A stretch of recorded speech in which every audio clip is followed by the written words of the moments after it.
Michael Landon Helgoth and a partner are guilty of killing John Benet Ramsey. The fact that he wanted to crack a human skull, she had a crack in her skull. The fact that there was a boot print from a high-tech boot, he had high-tech boots. The fact that he said him and a partner were going to make 50 or 60,000 right at Christmas, and then the ransom says 118. Also next to his body, they find a stun gun. This looks very promising to them.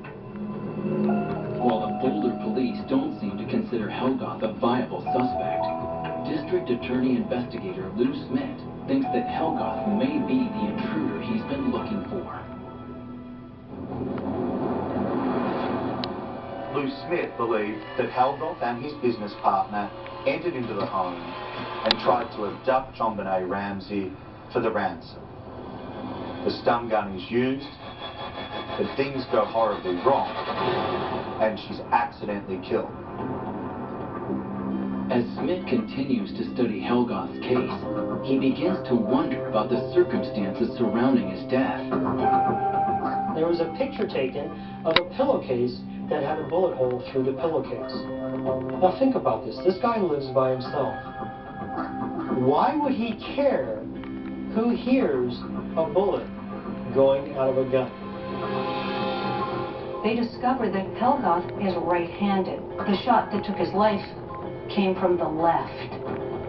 The bullet traveled in an upward direction, and it didn't perforate, it didn't exit his body.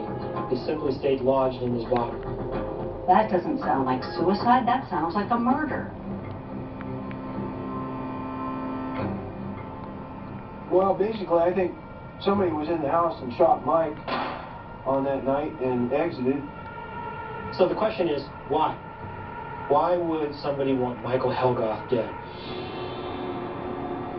I believe Mike was murdered by his partner for the simple fact that Mike was going to rat him out, and the other individual or individuals didn't want to take the rap for his crime. With their theory fully formed, Smith and his team are convinced that Helgoth is the killer.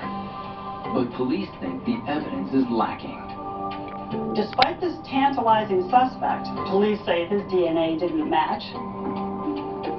Undeterred, Smith and his team pressed police to test Helgoth's boots against the footprint found in the Ramsey's basement. The boots, we were told, did not match.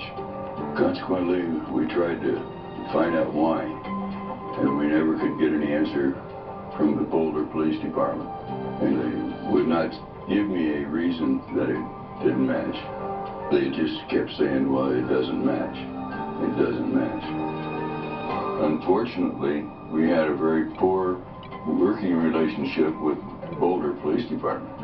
There was no teamwork between the Boulder District Attorney's Office and the Boulder Police Department with the end objective of, we're going to solve this case. So, despite the fact that the Boulder DA's office was coming up with some interesting suspects under an intruder theory, the Boulder Police Department was steadfast in their belief that Patsy Ramsey was responsible for their daughter's death.